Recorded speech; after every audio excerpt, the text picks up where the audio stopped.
Thank you.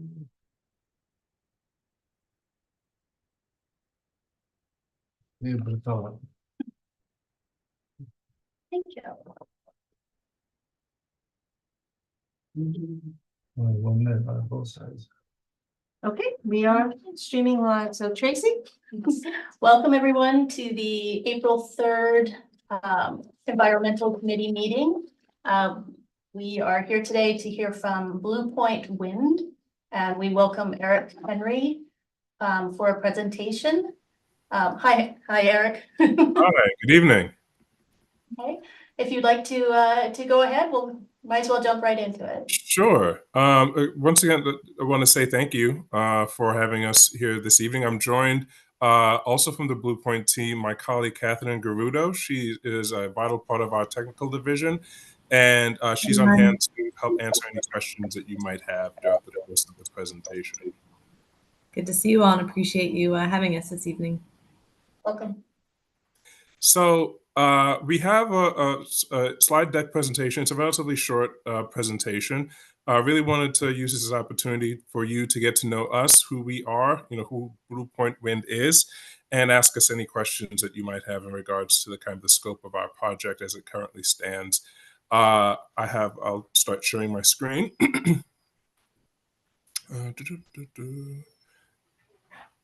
Pardon my technical. Here we go. Okay.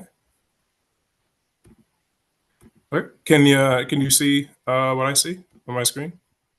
Yep. Looks awesome. good. Awesome. Terrific. Okay. So the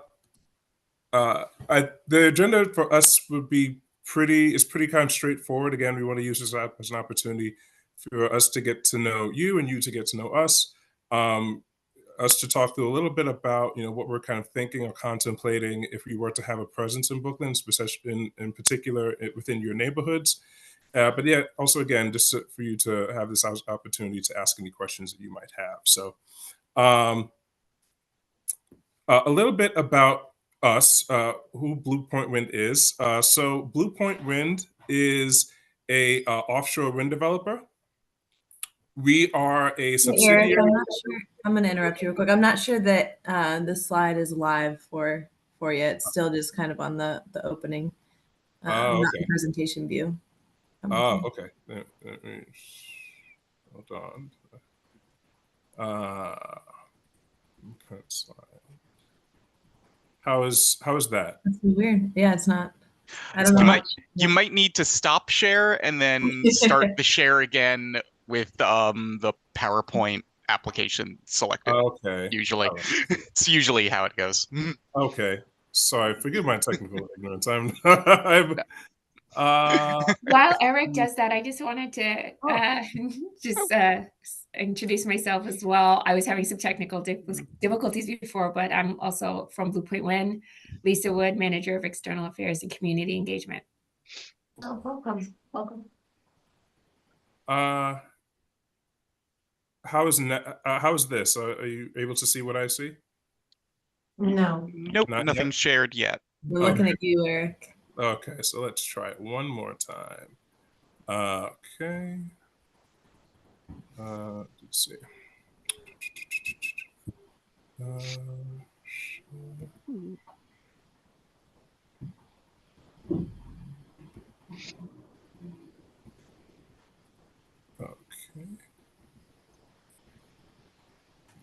Okay. Eric, How about now?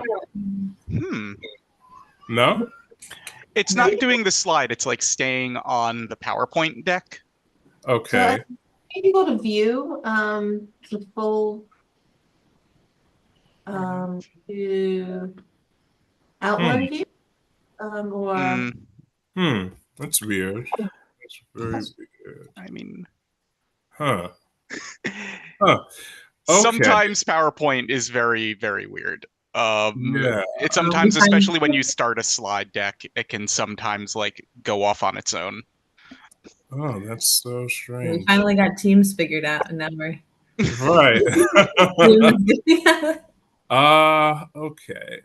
Sorry. Allow me to just kind of figure this out. No So problem. in the meantime, actually, so I could kind of talk through a little bit of, I guess who we are, just for a little background. Actually, it might be helpful to talk a little bit about, how the offshore wind process is kind of going, especially in New York. Or is this committee kind of familiar with, kind of the current state of solicitations and kind of offshore wind in New York State, kind of wholesale generally? No. I'm not. Okay. Oh, okay. So happy to bring a little bit of background very quickly. So Governor Hochul has a very, as you probably heard, has a very ambitious plan to bring offshore wind into New York State. She has pledged around to bring a capacity of a total of 11 gigawatts of power within the next 10 years to New York State. And so what that means is several offshore wind developers, of which Blue Point Wind is kind of a part of that cohort, are considering bidding into New York State through these kind of solicitations that NYSERDA facilitates every year. So the most recent awards came down, I believe, earlier this year, if I'm not mistaken, Lisa and Catherine. And then a few more were announced late last year, and I believe October and November. So each developer basically who looks to provide power into New York State would have to undergo kind of this thorough and rigorous application process to prove to the state that they could, deliver this power. Part of those packages or those applications are that the developer has to prove that they have a transmission network or method of transmitting the power from their offshore lease areas into the state in a very viable way. So basically, how do we get this power from these offshore lease areas to the state? And the state has identified a possible solution through NISO, whereas they would identify a transmission developer, so not an offshore wind developer, but a transmission developer that would locate a site within the New York harbor to serve as an interconnection point to basically hook up cables from the shoreline into these converter stations onshore. So that process is called the New York Public Policy Transmission Need, and that's currently in the stages of development now. And that's being facilitated through the state. In the event that that process, is either delayed or particular developers would need to create their own transmission network as kind of a last resort. Each developer who is considering bidding into New York are developing these routes throughout New York City in particular, whereas they would connect from their offshore wind lease areas through cables into the shoreline, and then those routes would then go up to some strategic converter sites located in New York City. So I guess I'll pause there for right now. Are there any questions on that kind of particular issue? Okay.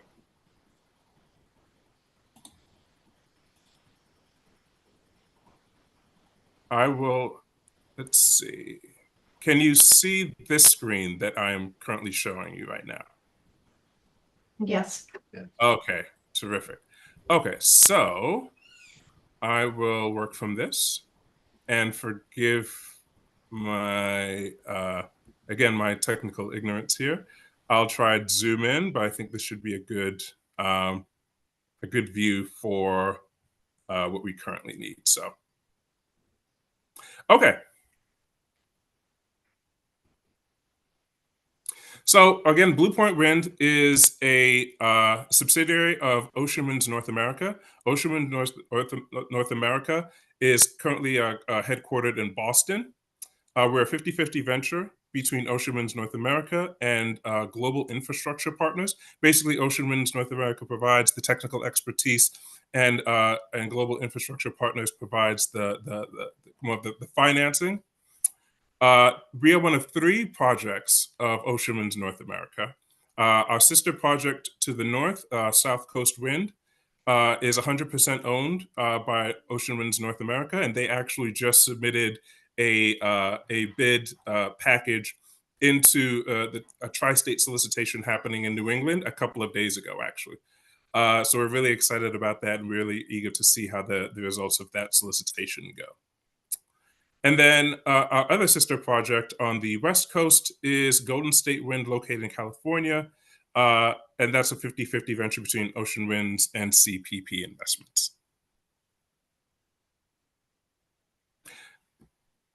So a little bit about Blue Point Wind. Again, we have entered into a long-term lease with the federal government through BOEM to occupy around 72,000 acres of water in the New York Bight. Which, when you talk about the New York Bight, it's basically this region here, and it consists of 6 lease areas that the federal government has leased to individual offshore wind developers. For our purposes, we occupy this lightly blue shaded area all the way out, the farthest way out into the water. We are about 53 nautical miles off the coast of New Jersey and around 38 nautical miles off the coast of New York. At full capacity, once our turbines are spinning in the water, which we don't anticipate for another at least 10 years or so, I think it's good to give a little to preface by saying that these are multi-year projects, multi-decade projects that, once they get off the ground, they'll be spinning for a good while. But we're kind of in the very early stages of planning. And for us, we're in the very early embryonic stages of planning development. I would say in the years 1 through 5, we're about year 3 or so. And part of that is kind of cultivating relationships, making sure that we engage often and early with communities that we might have a presence in, either through community involvement or education or workforce development or environmental impact. That's kind of where we are now. When we will have our turbine spinning in the water, we'll be able to generate 1.7 gigawatts of electricity. And that's enough to power up to 900,000 homes annually. If you like Back to the Future, remember they needed 1.2 gigawatts of electricity to send Marty McFly back to 1985 in his DeLorean. We'll be able to generate 1.7 gigs at a minimum at full capacity for a full project. And in terms of environmental impact, we anticipate over 5 million metric tons of CO2 will be offset by the clean energy that's produced, or that's the equivalent of taking 1 million gas-powered cars off the road each year.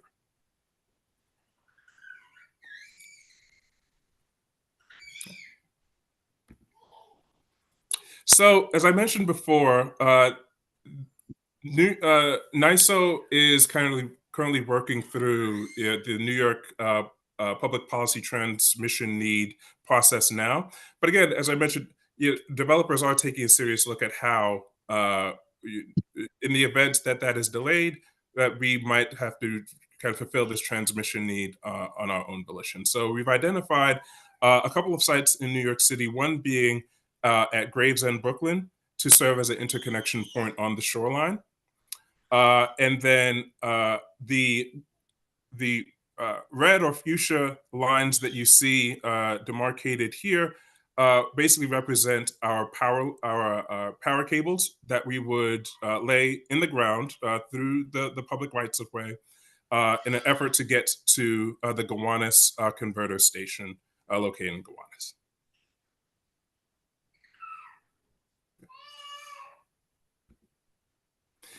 And zooming in very hyper locally, you see how our anticipated power lines or power cables would be present in the local community.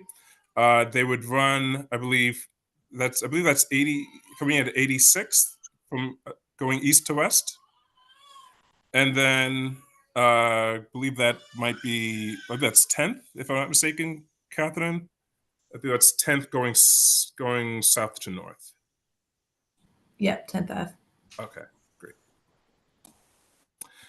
So I think sometimes when we think about these, these projects, we seem to kind of think of them in the abstract, and not kind of contextualize, what they really mean to the folks that live in these communities. This project or this cable routing proposal is again very early stages. They're very very preliminary. These are just kind of thoughts that we had in terms of, based upon construction impact, noise impact. These are the most minimally invasive, minimally intrusive ways or avenues, I should say, to go about kind of this cable routing. We've spoken to Brooklyn DOT. We've spoken to Borough President Reynoso's office in terms of kind of what we're thinking, but we really wanted to kind of get this in front of the local community board first with the environmental committee. To kind of get your thoughts as to the how this looks to you, potential sensitive receptors or potential sensitivities that you might foresee when it comes to a potential construction project. When you see this, if you see this in fruition, it would look no different than any other kind of utility project being constructed in the right of way, constructed in streets, be laying a cable in the ground using duct banks, and the whole construction process would last a matter of days, perhaps weeks. And I saw your hand was raised. Did you have a question? I think it was answered that it's underground. Yes, underground. Yep. So that is along 10th Avenue. Is that what you said? So to share with you that there is a future DDC project planned to excavate and replace the sewer lines along 10th Avenue south of Bay Ridge Parkway towards 86th Street. And that right now is in design, is my understanding. So I could get that information out to you. That would be wonderful. Thank you.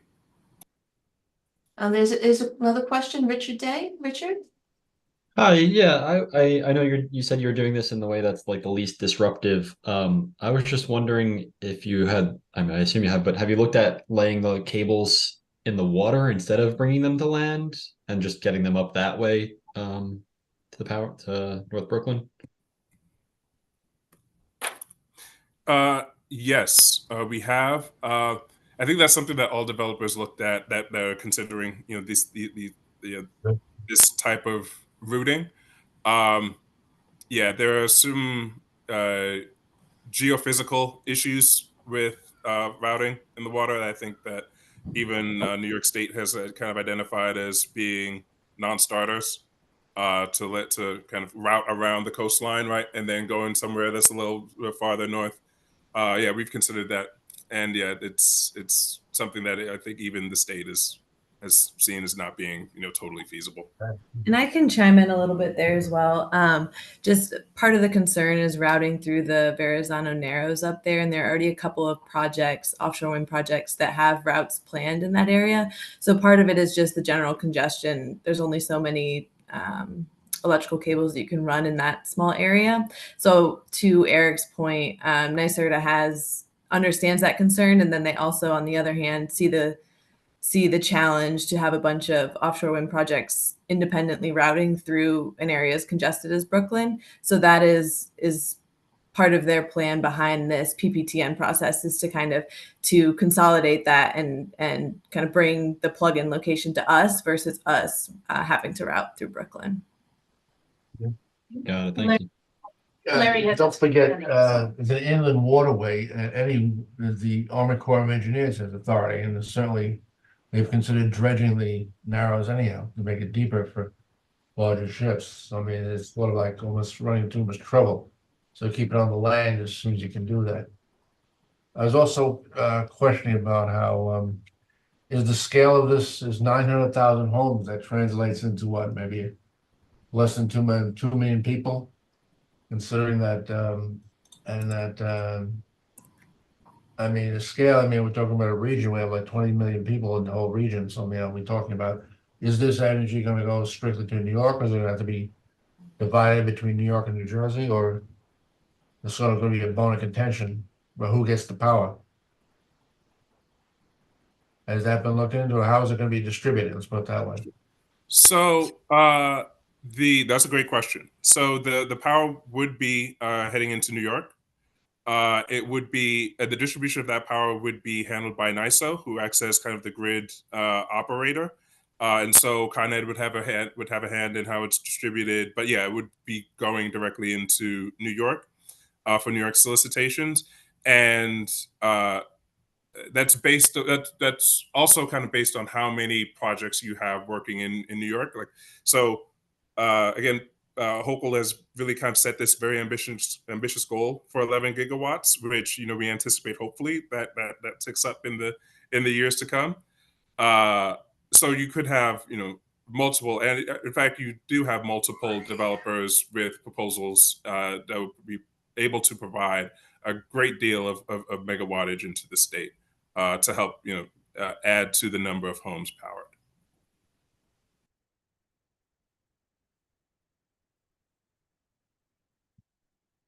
New Jersey might make a fuss, but New Jersey might make a fuss, but that's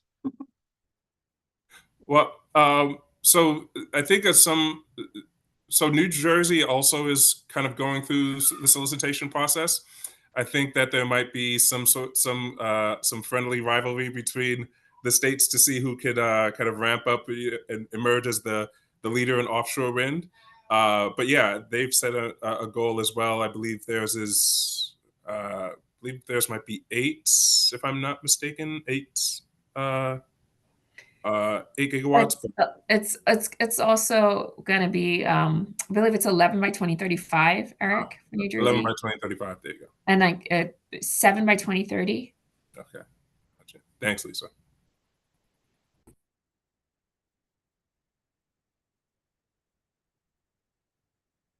Anyone have any more questions?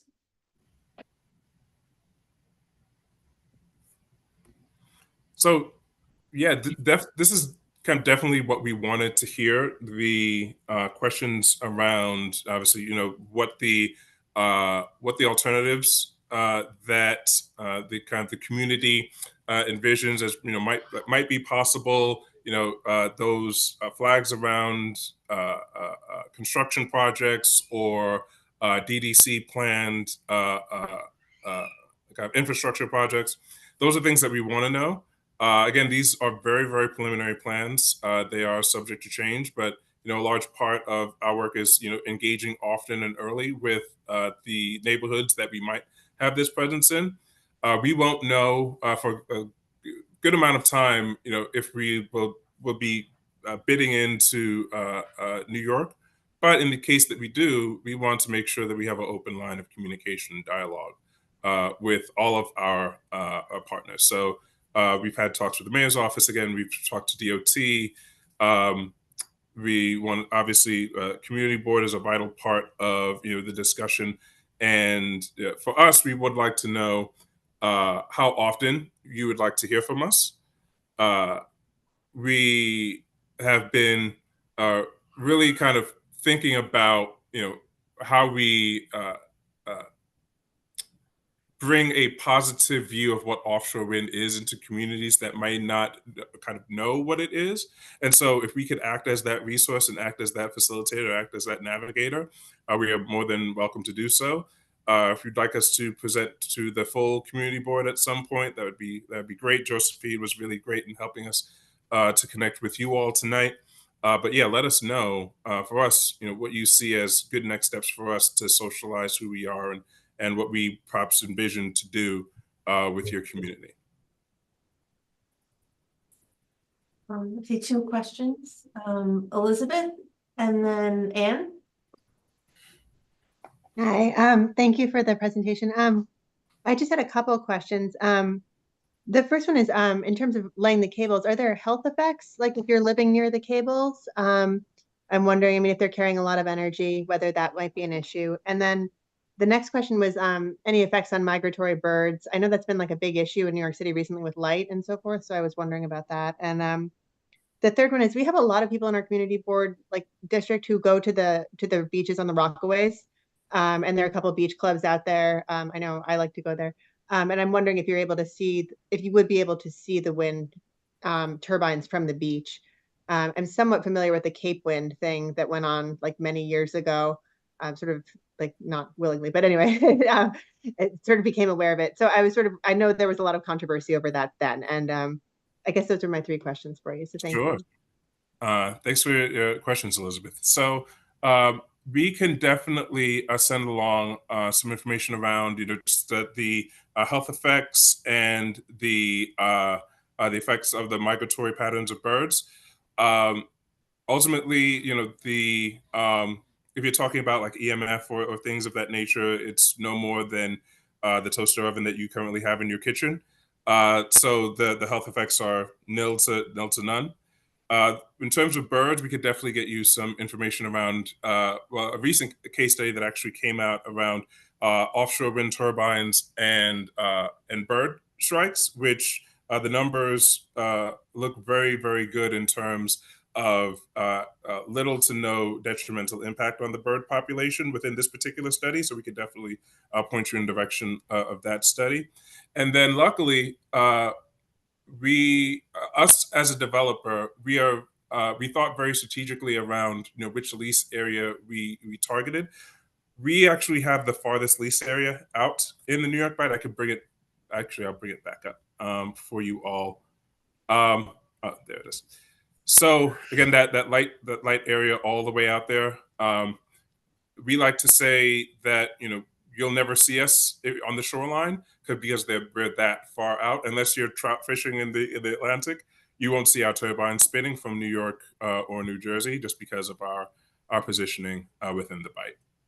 Eric, would you mind moving your your windows over or sorry, what do you call them? The slide.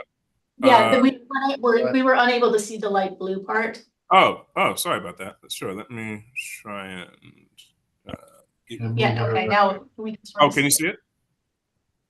That's all? Yeah, we see it a little bit. That was really helpful. Thank you. Sorry. And I just wanted to jump in and add that with the siting of the lease areas by the Bureau of Ocean Energy Management, the acronym is BOEM, what you see here is what they've done is they've deconflicted the lease areas with like shipping lanes, major fishing routes and migratory routes for birds. So a lot of that has already been taken into account of in them choosing the specific lease areas. And that's why you see the shapes are oddly shapen. They're not just a square. It's because they've taken these lanes into consideration and siting them before auctioning off the lease areas. And then as a part of our preparation to build the wind farms, we have to do a construction and operations plan. And so in that yellow box where it says we're here in planning and development, it takes about 5 years for us to put together this construction and operations plan that shows that we're going to build safely and sustainably and mitigate and avoid any harm to marine life and mitigate anything that we foresee. And then that has to be approved by the federal government before we can even build. Yeah, good point, Lisa. Anne? Yeah, thank you. Two questions. One is, can you tell us more about Offshore Winds Partners, the CPP Investments and Global? And second question is, can you paint us a mental picture of what the converter centers look like? For example, the one that would be in Gowanus. Okay, sure. I think I can I might defer to my colleague Catherine in regards to your second question, Anne. Your first question, global infrastructure partners, is one. Again, Blue Point being a 50-50 venture between Ocean Winds North America and Global Infrastructure Partners. Global Infrastructure Partners was recently acquired by the investment firm BlackRock, and so they provide the financing, and Ocean Winds North America provides the technical expertise behind standing up these projects. I can't speak too much about CPP just because I'm not too sure about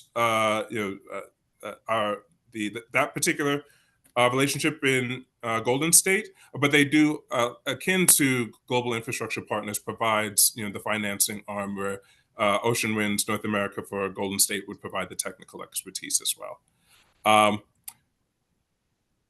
Ocean Winds North America, I should point out, we are headquartered in Boston. But we are a subsidiary of the larger Ocean Winds entity, which is headquartered in Spain. And Ocean Winds North America has around 50 years of offshore, clean energy and renewable energy experience, and 15 in the offshore wind market in particular. So we've been doing offshore wind for quite a while, and it's as of very recently that we've made inroads into the United States to bring this sort of clean power to strategic locations throughout the United States of America. Also, I think it's important. I should have prefaced this at the very start. Our names are very similar, but we are not to be confused with Ocean Wind. Ocean Wind was a project headed by Ørsted, a German developer that that also has a presence currently in the New York Bight. It's just an unfortunate kind of coincidence of nomenclature that we have similar names. So we are Ocean Winds, and they are Ocean Wind. I think Ørsted is Danish, Eric, but I was just going to say, can you point to Ocean Wind on the map, since we have it up, just to sort of distinguish between where we are, where they are? Yeah. So we are, again, can you see this blue? Yes. Yes. Okay. Yeah. I can never tell, sorry. So we are all the way out in the New York Bight. We are the farthest out. And excuse me, let me just make sure I have this right. So Ocean Wind is down here in this region, far south. Can you see my cursor? Mhm. Yeah. Okay, terrific. Let's say Cape May. That's way down there. Yeah. And I can jump in and answer the second question about what the converter station would look like. So the Gowanus existing substation there is where we currently have a queue position and is one of our potential targets to deliver the power to. So that substation is already existing. I'm not sure if you're familiar with that one looks like, but we would also need to construct a similar substation. And we don't currently have a plan for where that would go until we get a little bit farther into the process. But the idea with that would it would be in an industrial area or something with similar infrastructure, as not to bring it down into the middle of a neighborhood or where residents would be affected. But that is what it would look like. It would look similar to the existing Gowanus substation that Con Ed owns. Thank you. You're welcome.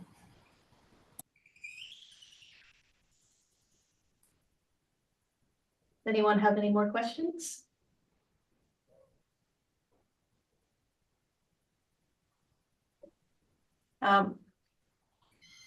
When we present this at the general board meeting, I'm sure that the board members will have questions. Is it better to schedule a follow-up, or just bring the questions to? Yeah, I think it's Blue Point. Right, so if there are questions, you know, perhaps we can, you know, email them to you, or if we feel that they're, you know, larger number, maybe we could schedule something down the road. And we realize this is very early on in the process, but the committee chair will present it to the full board at our April general board meeting. So I guess we could, you know, if there are questions, we could forward them. That would, and see if they would like a future presentation, perhaps the whole board. Yeah, that would be great. Perfect. And we can send the presentation as well, just so you can have it handy to look at or reference or use to present with as well. Oh, great. And we can share that with the full board too, so they can review it in advance of the meeting. That'd be very helpful. Thank you so much. Thank you. And also, if you could send the studies as well, that would be great. Yes, absolutely. Yeah, and if you think of anything, any questions between now and then, we're available. I think Eric's contact info you all have, but we can send along he's probably the best point of contact, and then he can field the questions accordingly, anything that you have. Great. Thank Hi. you. Sorry, I think I cut out. And I just want to correct the record.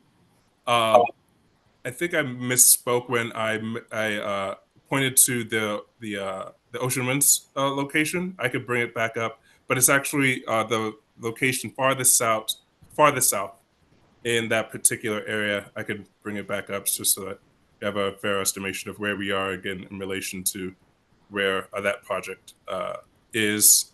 So again, here it is. So we are here, this light section all the way out there, and Ocean Wind is down here, all right, the coast of Cape May. You had it right, Eric. Was The first time you did. Was I? Oh, okay. I seem to have gotten mixed up in my positioning, so I want to make sure that I corrected the record just in case I was. I'm going to correct the record as well.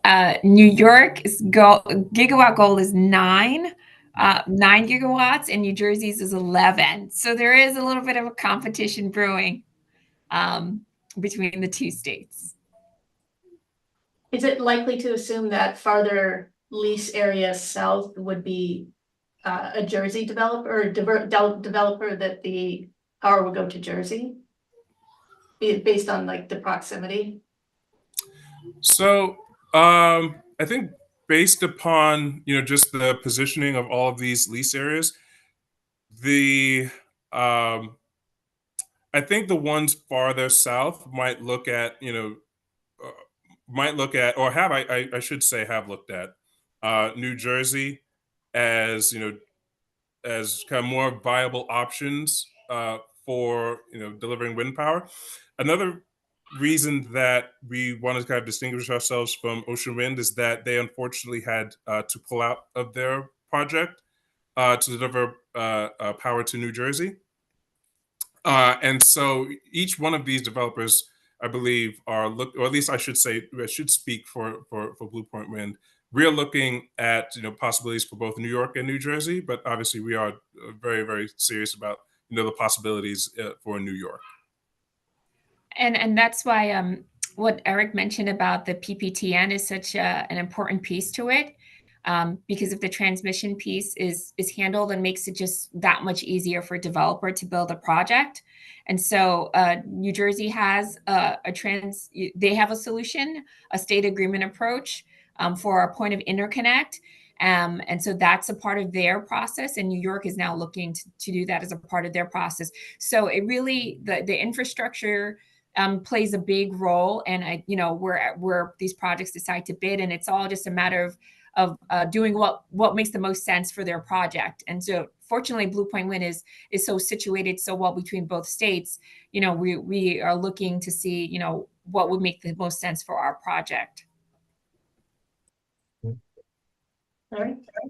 I see Claude, there was talk of having a wind farm out in, say, Eastern Long Island, say on the Hamptons, but is that the reason why that's omitted? We want to get it close to New York, so there won't be any infighting over who's going to get the power. Out in Eastern Long Island, there was talk of that. So I believe that that might be South Fork Wind, and they're currently they actually very recently their turbines started spinning. They have a few already spinning off the coast of Long Island now. Yeah. Wasn't on the map that you had. Oh, sorry. So that map is just a map of the New York Bight lessee areas. There are a few different lease areas situated along the East Coast. That was just a very hyper local look at the 6 that are positioned in the New York Bight. But yes, you're right. There are other lease areas located, all along the eastern shoreline. Okay. Of which South Fork is a member of one of those other lease areas. Thank you. Well, thank you very much for your presentation. We really appreciate it. Thank you all. Again, yeah. So yes, we'll be in touch. But thank you for your time and thanks for hearing us out. And we look forward to continued dialogue. Very good. And thank you so much. We'll look for that email and we'll be in touch if we have questions from the general board. Thanks again. Thank Thank you. you very much. Have a